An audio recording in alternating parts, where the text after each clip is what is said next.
Jim Prideaux's been shot. Look, the Czechs haven't got his real name yet. They're using his work name, Ellis. Jim? Shot? Dead?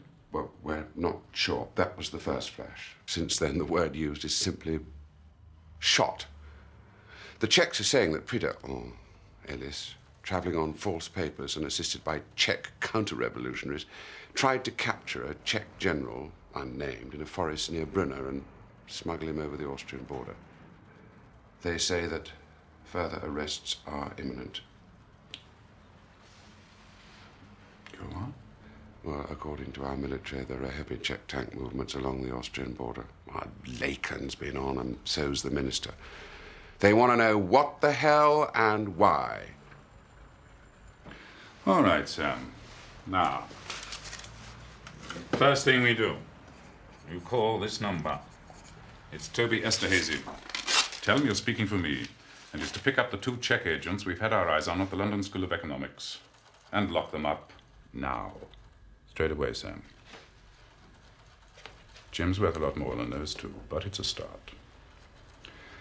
I'll have a word with the Chief Hood at the Czech Embassy.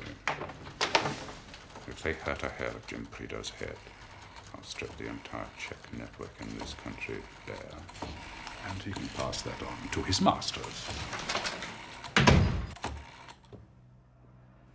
I'm bound to say Hayden was a treat to watch. I used to find him a pretty erratic sort of devil. Not that night, believe me.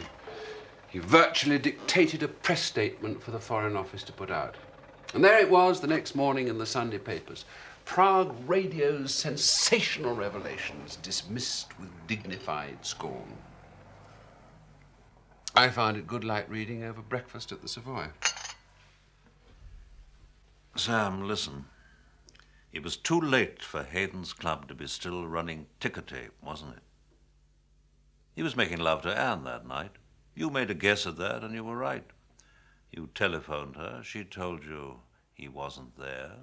And then as soon as you'd rung off, she pushed him out of bed. And Bill turned up an hour later,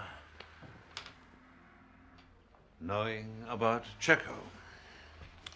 But you didn't tell Anne about Checo.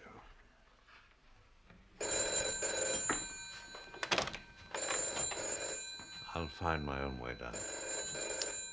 Mind how you go, George.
Smiley, Jim. if you're not on your own, I swear I'll break your neck. Quite alone, Jim.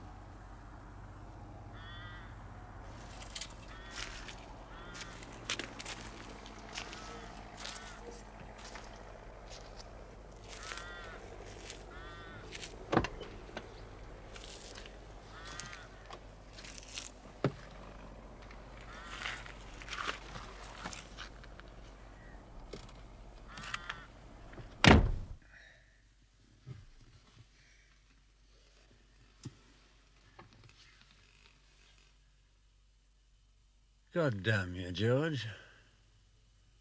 What the hell do you want? I'm sorry, Jim, but I have to know what happened. I'm finished, man. They told me to draw the line. I've drawn it. How'd you like schoolmastering? I think you had a spell of it after the war, didn't you? Was that at a prep school? Don't come round here playing cat and mouse with me, George Smiley. Look at the file. Circus file? Not available to me, Jim. I'm blackballed. Hard luck.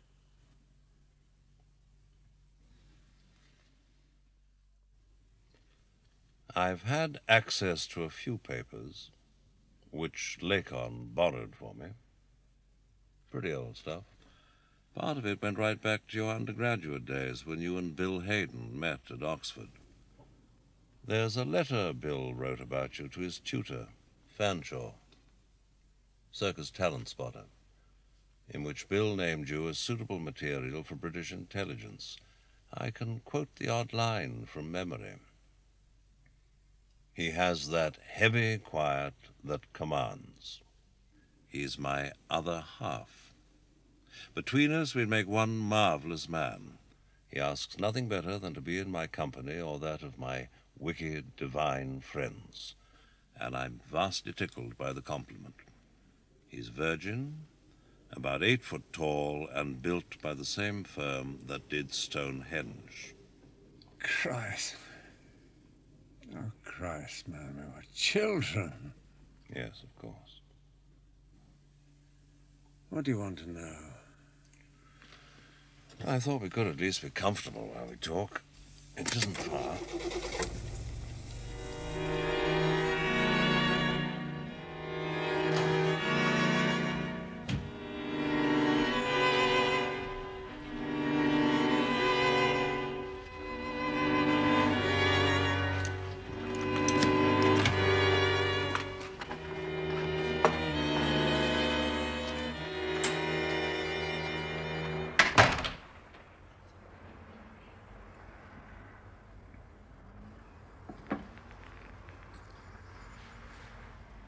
I came round in a prison hospital.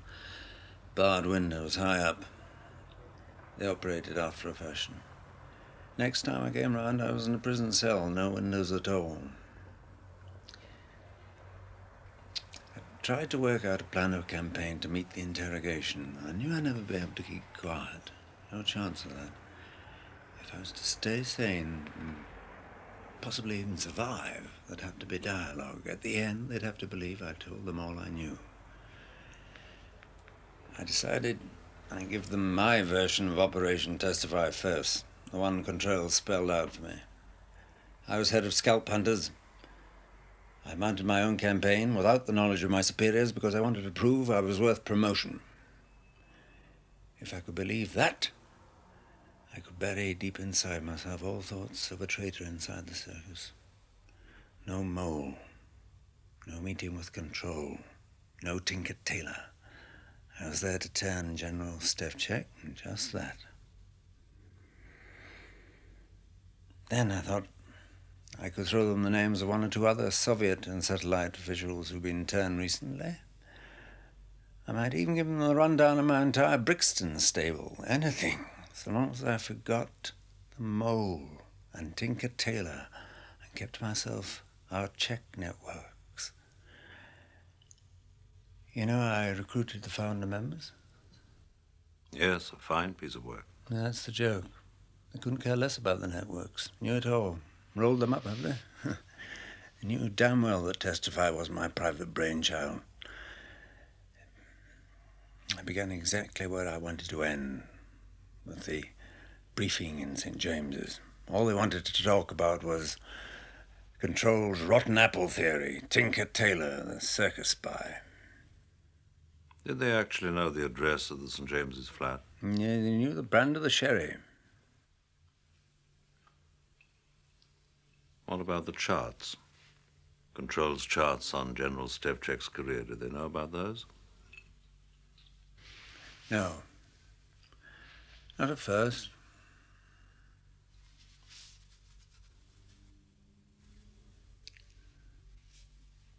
Tell me about the networks. Did anyone get out? No. It seems they were shot. The story is you blew them to save your own skin. I know that isn't true, of course.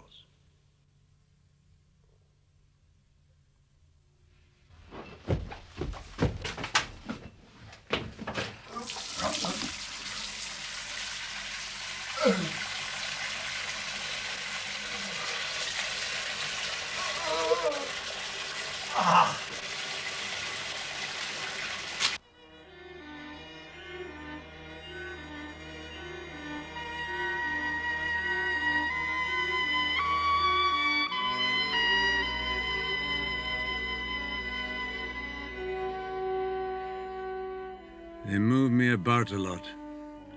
Different rooms, different prisons, depending on who was doing the interrogating and what methods they wanted to use.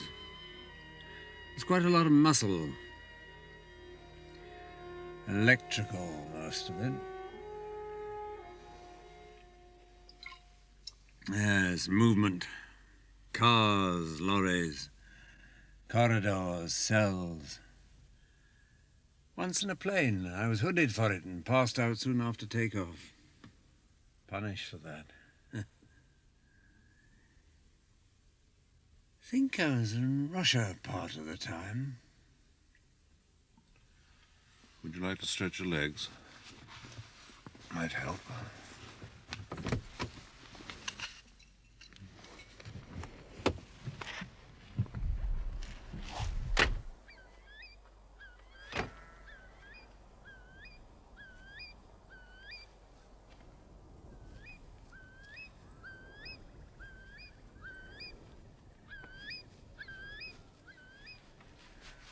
They went straight to the heart of it.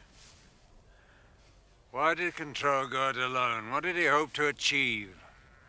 His comeback, I said. I got a laugh. The tin pot information about Checo military emplacements wouldn't get him a square meal at his club. So, I said, maybe poor old Control was losing his grip.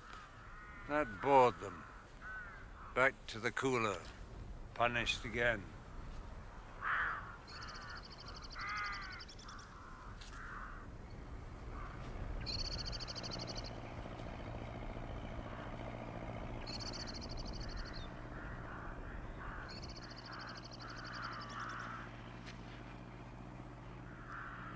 You know, I hoped I'd go mad. And no, they knew how to stop that. They left me alone for a couple of days. Got me ready for the long one. That was when I gave them what they wanted. It's a matter of health as much as anything. Yes, you don't break exactly. You just run out of stories to tell. I'd reached the point where the things I'd locked away deep down were the only things coming into my brain. That was when I told them about Control's charts on Stevchek. And also about Control's rotten apple theory. Yes, the mole.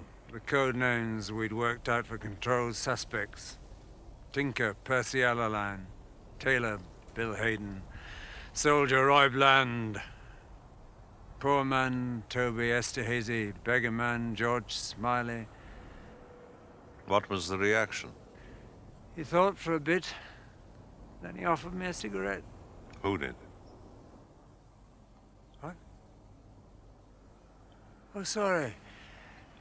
By this stage, there was some frosty, bearded fellow left. Seemed to be a head boy. Just him and a couple of guards standing back a bit while he made his kill. I hated that damn cigarette. Why? It was a foul American thing. Camel, actually. I remember the packet. Did he smoke them? Never stopped. And was that the end of it? More or less, yes. I have to know everything, Jim. The rest was just gossip. He wanted to know a lot of circus tittle-tattle, who was going up, who was going down, a lot of tripe. About what? Who? Bland, how much was he drinking?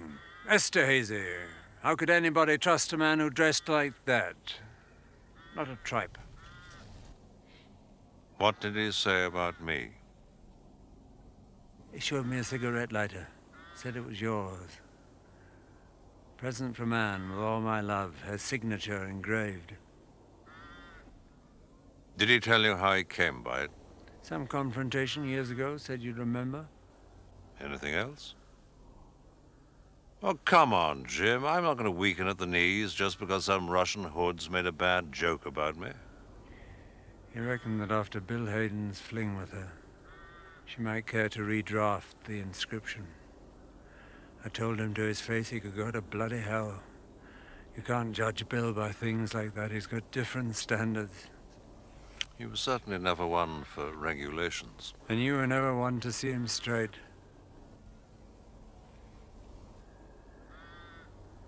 That's it. Everything.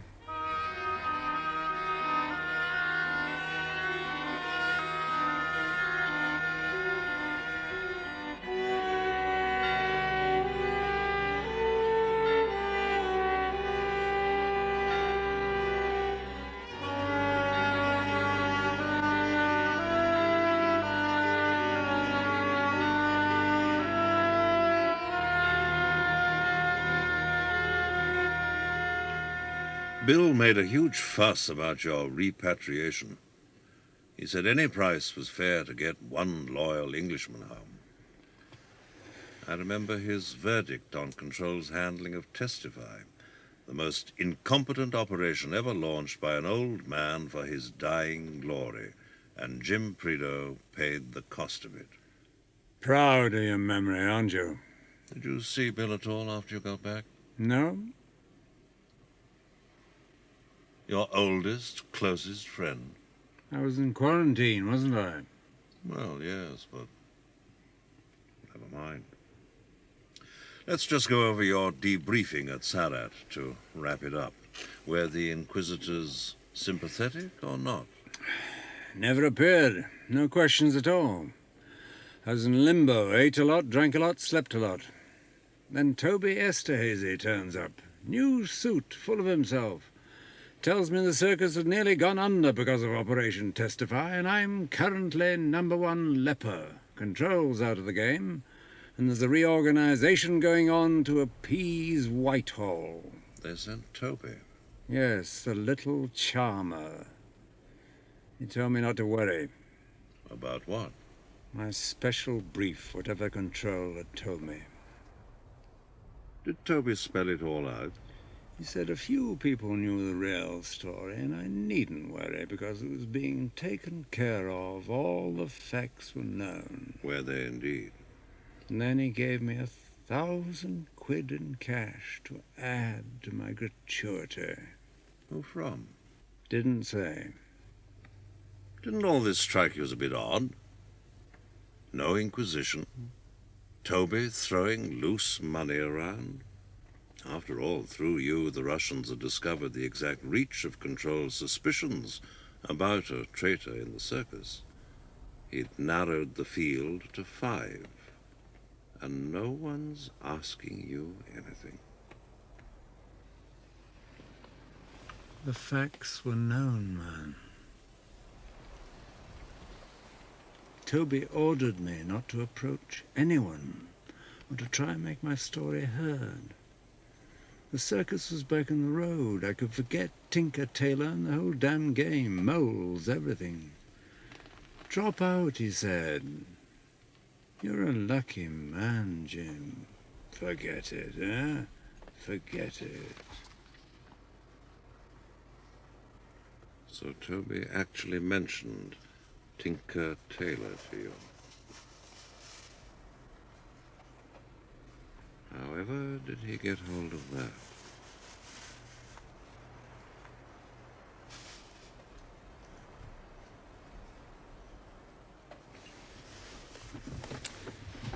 That's what I've been doing.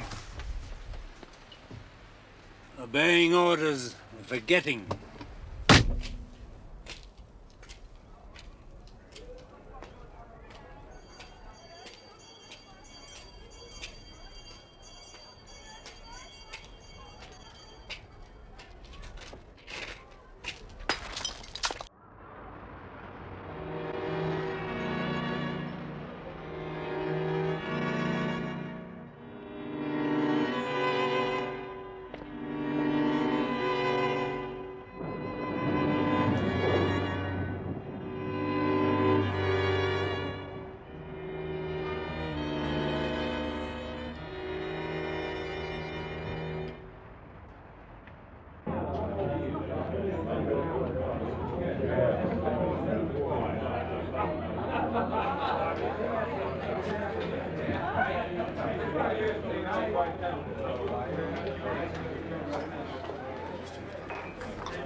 George, oh boy. What an amazing thing. Trust you popping up out of nowhere. How are you, Jerry? George, this is terrific. What are you doing now? How's the demon wife? How's everything? No, damn it. First things first. What'll you have? You don't fancy a bottle of the bubbles, do you? Shall we? A brandy and ginger ale would suit me very well, thanks. You sure? All right. Hey, Linda, sweetheart. Give us a double brandy, a bottle of ginger ale, and another bucket of gin, will you? Good girl, lad. I think I'll marry her. How many would that be, Jerry? I'm a divorce addict, a hopeless case. Not lucky like you, George. But there's only one Anne. Now, I'll do a deal with you, an offer you can't refuse. I'll shack up with Anne and be the envy of London, and you can have my job on the comic. You've got just the turn of phrase for the women's ping pong. Inscrutable Chinese wizardette. Do you fancy it? Is that the task for today? Oh, much bigger stuff, old boy. Footer, the opiate of the people. Heap big transfer. Scottish Thunder Boots to rescue of ex-champions now on the slide. Thanks, Linda, my love. Do you want me to write it down, Mr. Westerby? Ah, please, Linda. Cheers, George. Cheers. This isn't entirely a chance meeting. I got the letter you wrote me last football season. I burnt it straight away. Right. Thanks. Stupid of me. Talking out of school. Sorry. No. You obviously did what you felt was the best thing at the time, and so did I. Haven't seen many of the boys and girls lately, as a matter of fact. I guess they put us both on the shelf. With me, I can hardly blame them. Firewater not good for braves. They think our blab crack up. I'm sure they don't. I expect they're just resting you up for a bit. They do that, you know. In case you've been wondering, I didn't tell anyone else about your letter. I was out of favor, indeed, out of work by then. Writing to me wasn't what put them off you, if that's what you thought. In your letter, you said you were a bit worried about Toby Esterhazy. Felt you ought to get something off your chest. Yes, well, I got all xenophobe and suspicious. Thought Tobe had gone a bit haywire, as a matter of fact. I should talk. Tell me now. You'd just come back from Czechoslovakia, hadn't you? Last job I did for Tobe. Looks like the last I'll ever do. Letterbox job? Yes. Nothing to it, really. Telephone kiosk, ledge at the top, dump a little package ready for collection. That was Budapest, the Czechoslovak thing I ran into by accident. I had to go on to Prague, you see, for the comic, nothing to do with Tobe. Linda, sweetheart. And again, Mr. Westerby. Oh, please, my beauty. Oh, no. You got time to eat? Mm-hmm. Oh, we'll go Dutch on that, shall we? I was in this bar in Prague. We always use it. Locals go there, all sorts. Anyway, I got in with this crowd at a corner table. They're playing the squeeze box. We're all hugger-mugger to the music. Oh, thank you, Linda, my love. And there's this kid with a pudding bowl haircut. Army, obvious. Anyway, he's on leave, well in his cups, and he knows I'm English. And he suddenly says, "Do I want to know the truth about the British spy who got himself shot up by the Russian secret police?" Just like that. Yells it right in my ear. I played dumb, of course, and he goes right on with it. You know the Jim Prideaux shambles. Well, the kid was belly aching about the trials and tribulations of being a foot soldier of the line. It seems that on the 2 nights in question, he and his mates were being chased around the place till they were dizzy. Make camp, break camp, move up, move back, fix bayonets. But the big point was the Russian contingent. Full war paint, tanks, motorbikes, tracker dogs, and a big carload of very sinister civilians. Dirty work afoot in the forest. Up near the Austrian border, this was. So, my little friend, being a sassy little devil, decides to ask his sergeant what's it all about. "Look, Sarge," he says, "what's going on? Are we being invaded, Sarge?" "No, son," says the sergeant. "The Russians are after a British spy who tried to kidnap a general." After?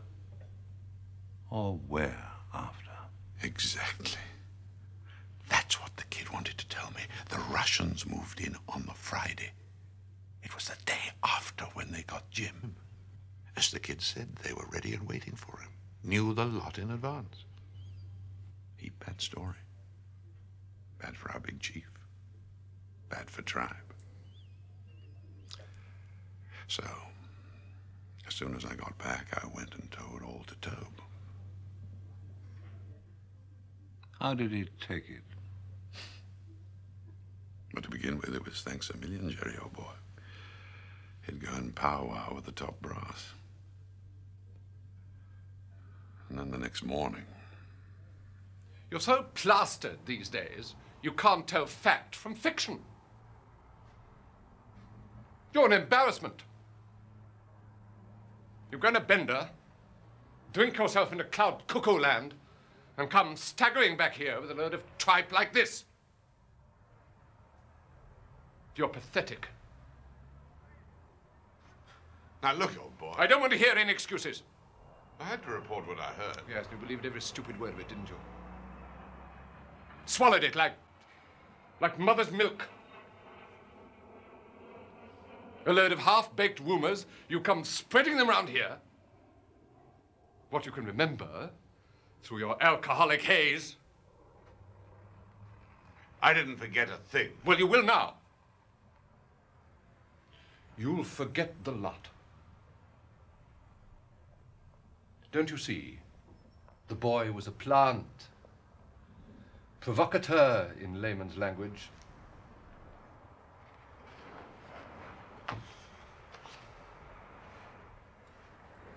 He was doing a job for Moscow Center, object disruption, make the circus chase our own tails. And you fell for it, Jerry, that's all.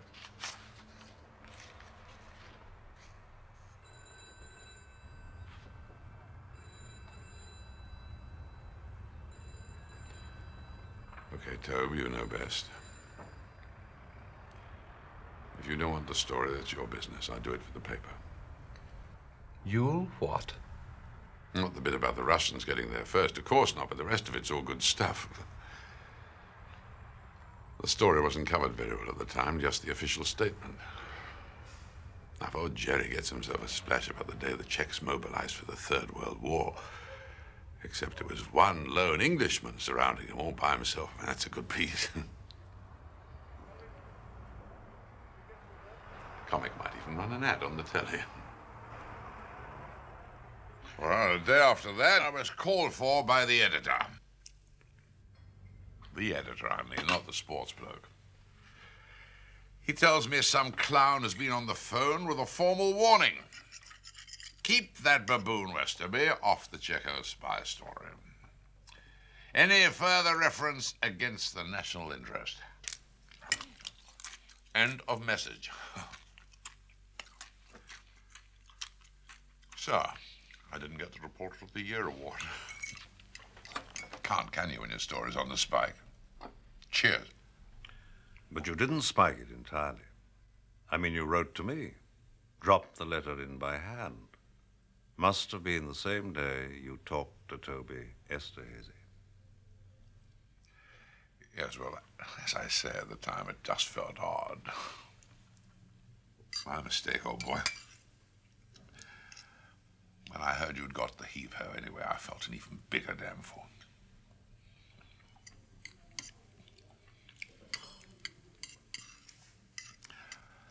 I thought it was you who phoned the editor, you see. It wasn't. Of course not. Sorry. Nothing untoward going on, is there, old boy? I mean, Tribe hasn't gone on the rampage or anything. But are you hunting alone? I mean, I know I'm not the brightest, but when you start asking questions, there's got to be something.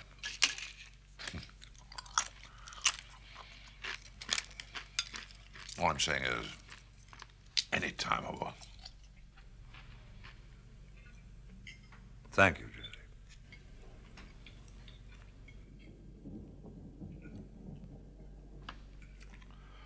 Rum chap, Toby Esterhazy. But good. My God, first rate, brilliant, my view, but rum. Don't forget to give my love to Anne, will you? One of the great marriages that always said so. Oh, come on, Jerry, out with it. Did Toby say something about Anne? Some story had got. I told him to stuff it up his silk drawers.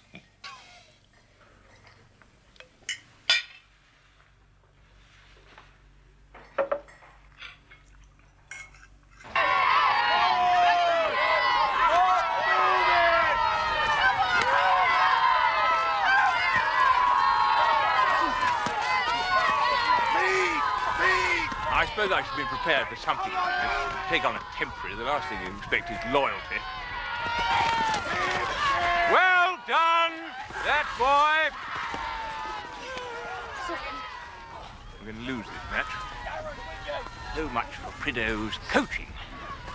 I'm absolutely furious with that man. It's monstrous to clear off. Did he say what's wrong with his mother? No, he did not. She is supposed to be dying. Well, that's one excuse for absence that he can hardly use again. Not at all, Mother. It's quite the reverse. One false alarm can easily lead to another. I shall ask for a full medical diagnosis next time.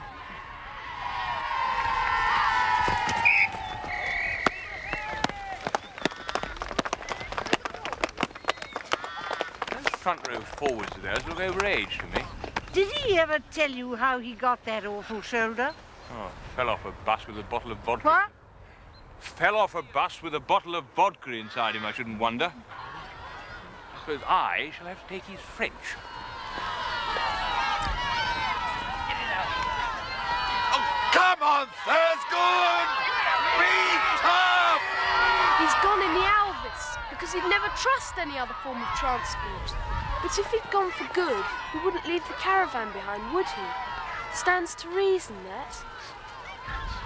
Besides, he'd have said goodbye properly, Rhino would. Wouldn't just go, not Rhino, not like a juju man.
come about the furs.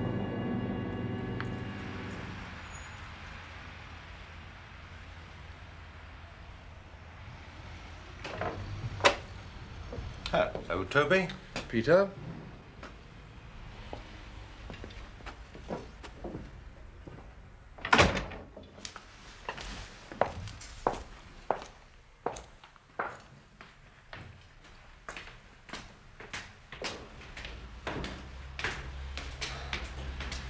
It's not exactly 5-star, but then we are shopping a bit down market.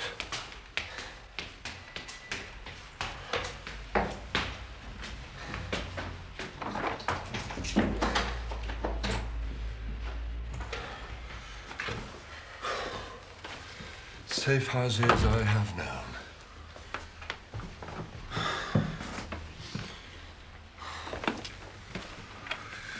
Take the weight off your feet. Won't be long.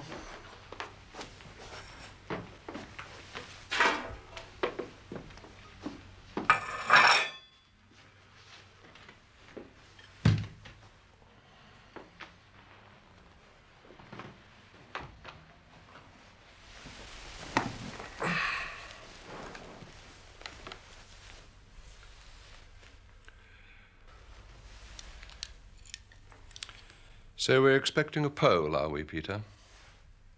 A Pole in the fur trade you think I might like to take on as a courier? I'd like him on my own payroll for preference. It looks useful. But what's the point?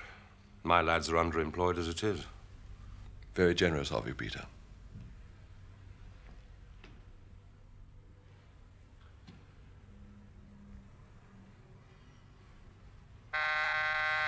Stay put, Toby.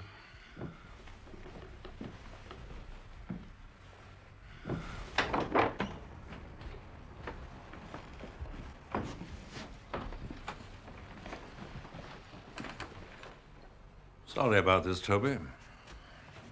Against the wall, Tobe. Did he come alone, or is there some little friend waiting down in the square? Looks all clear to me, sir. Go back to the other room and don't take your eyes off the street.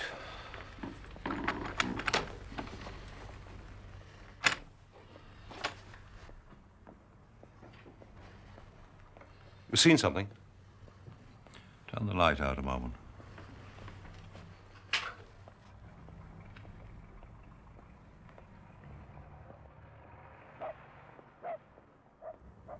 Just a shadow, I suppose. Yes, I think so.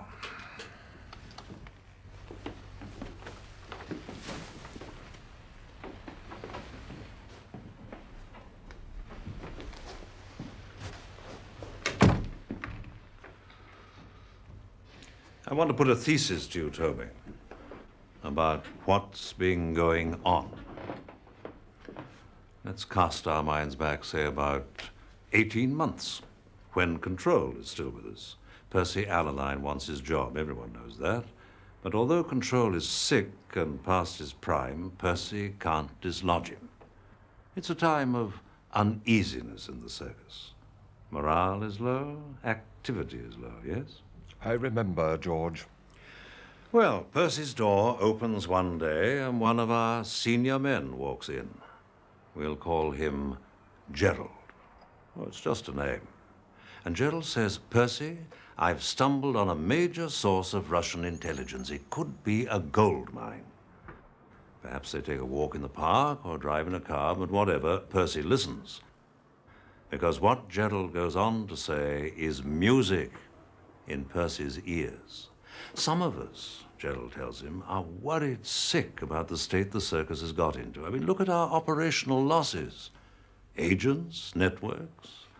He's careful not to suggest there's a traitor inside the circus, but he emphasizes that slovenliness at the top is leading to failure all round. That is to say, it's all Control's fault. My thesis, you understand. Sure, George. Another notion is that Percy Allaline was his own Gerald, that he went out and bought himself a top Russian spy and manned his own boat from then on, but I don't believe that's what happened. I think he'd mess it up, don't you? Sure, George. So the next thing is for Gerald to say to Percy, I and a little group of like-minded friends want you to be our father figure, Percy. We are not political men. We don't know our way in the Whitehall jungle, but you do. Did you bring a babysitter, Toby? George, why should I? I came to meet Peter and some Pole in the fur trade. Do you want Fawn to go down and have a look? No, need him here. Can't take the chance. Yes, well, Gerald says that if Percy will handle the committees, he and his friends will handle Merlin. Merlin being the Moscow intelligence source, and witchcraft the name of the material he supplies. And how well it all worked. Merlin's material proved excellent, as everyone agreed, except Control. And eventually Control was out, and Percy was king. So what's new, George? Ever bought a fake picture, Toby? Sold a couple once. The more you pay for it, the less inclined you are to doubt its authenticity. Merlin's price was 20,000 francs a month into a Swiss bank, according to the file. Oh, yes, Toby, this is official. There came the day when Gerald admitted Percy to the greatest secret of all, that the Merlin setup has a London end.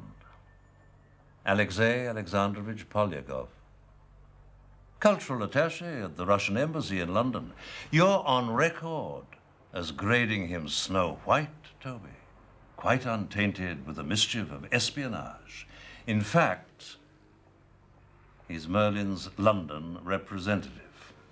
That's a start, I should tell you now, of a very clever knot. Now, everything to do with witchcraft is secret, of course, but inevitably a lot of people are involved. Transcribers, translators, codists, evaluators, God knows what. Doesn't worry Gerald, of course. He likes it. Because the art of being Gerald is to be one of a crowd. But when it comes to Polyakov, that's a different story. Who knows it? Only you, Roy Bland, Bill Hayden, and Percy. 3 of you and Alaline. You're the magic circle. Who meets him, Toby?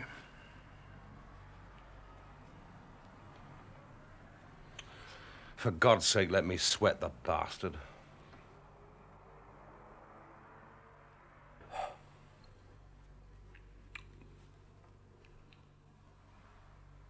You all meet him. How's that? Percy represents the authoritarian side, asks after his wife, suggests it's time he took a little holiday. Very paternal, Percy would be. Bill Hayden, I think, would see Polyakov much more often. Bill's a Russian expert, for one thing, and he's good entertainment value. I'd expect Bill to shine when it comes to the briefings and follow-up sessions, making sure the right messages went back to Moscow. Roy Bland's good on economics as well as being top man on the satellite countries, so he'd have plenty to chat about. Then there's you, Toby. You'd have your solo sessions with Polyakov because there's tradecraft to discuss and all those little snippets about goings-on inside the embassy, which are very much your field. And if the Magic Circle wanted Polyakov to do some photography inside the embassy, it would be you who would supply the film.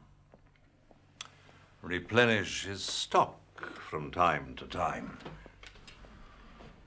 Take him little sealed packets.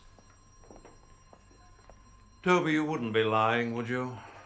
Did you bring a babysitter? Cross my heart, George, I swear to you. What would you use for a job like this? Cars? No, on foot. Keep walking them through. How many? 8. 10, maybe. What about one man alone? 1? Never. Impossible. I can call Mendel to take a look. I'm sure Toby's right. Listen, George. I know Polyakov works for Moscow Center. Of course I do. We all know. But come on. Think how many other operations we've run this way. We've bought Polyakov, right? He's a Moscow hood, but he's also our Joe. Now, he's got to pretend to his own people that he's spying on us. So we've got to give him one or two goodies now and again. Sure, I've passed him the odd sealed packet. Chicken feed. So he can send them home and Moscow Center clap him on the back and tell him he's a big man. It happens all the time. Now, come on, George. You know the game. So are you Polyakov's agent inside the circus? Someone has to be. If Polyakov's cover for meeting you people is that he's spying on the circus, then he must have a man on the inside, mustn't he? And Polyakov can't report back to Moscow Center after he's picked up a great load of circus chicken feed and just say, I got this from the boys. He's got to have a whole history. How he selected his man, courted him, bought him, how they meet and where. The whole paraphernalia of running a double agent, and all this in Moscow Center's archives. You, Toby? Toby Esterhazy masquerades as a circus traitor in order to keep Polyakov in business. My hat, Toby. A dangerous job like that deserves a whole chestful of medals. You're on a damn long road, George. What happens to you if you never reach the other end? With Lakon and the minister behind me?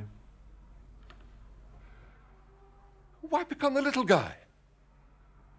Why not go for the big ones? Percy Allerline, Bill Hayden. Thought you were a big guy these days. You're the perfect choice, Toby. Resentful about slow promotion, sharp-witted, fond of money. With you as his agent, Polyakov has a cover story that really sits up and works.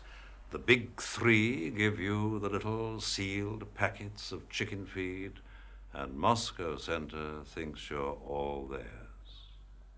The only problem arises when it turns out you've been handing Polyakov the crown jewels and getting Russian chicken feed in return.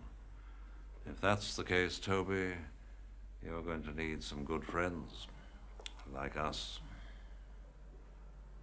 Gerald, of course, is a Russian mole, and he's pulled the circus inside out. But witchcraft material isn't chicken feed. It's the best. It was good at first. Listen, George. Suppose you're wrong. Toby. Who told you to muzzle Jerry Westerby? The same person who sent you down to Sarat with £1,000 for Jim Prideaux and the instruction, get lost? Speak up. Was it Percy? I think so. Maybe it was Bill, though. Well, listen, it was a big operation. Sometimes Roy. It never seemed to come straight from one. There was a committee. I took a lot of orders. You told Prideaux to forget about Tinker Tailor. Where did that come from? I never knew what that meant. Now, George, that's the truth. Poor Toby. Yes, I do see. What a dog's life you must have been leading, running between them all. George, if there's anything I can do of a practical nature, well, you know me, George. My boys are pretty well trained. Now, if you want to borrow them, I'd have to speak to Lakon, of course. But, well, you'd expect that.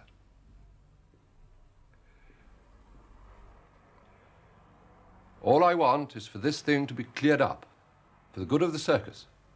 I want nothing for myself.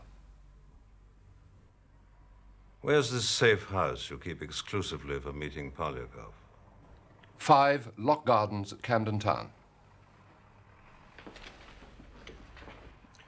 You're going to be staying here for a night or two. Fawn will look after you.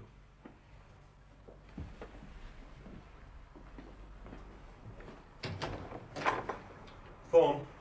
You'll have to make appropriate explanations to the circus by telephone. You're having girl trouble or whatever sort of trouble you're in these days. Then there's your wife, of course. Sure, George. I can handle that.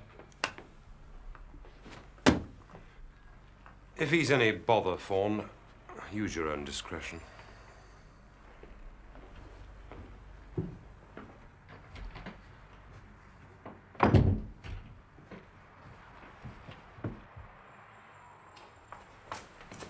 Peter, I want you to watch my back. Will you do that for me?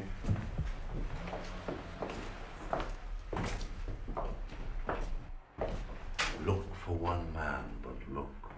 We will join up the Sussex Guards.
Was it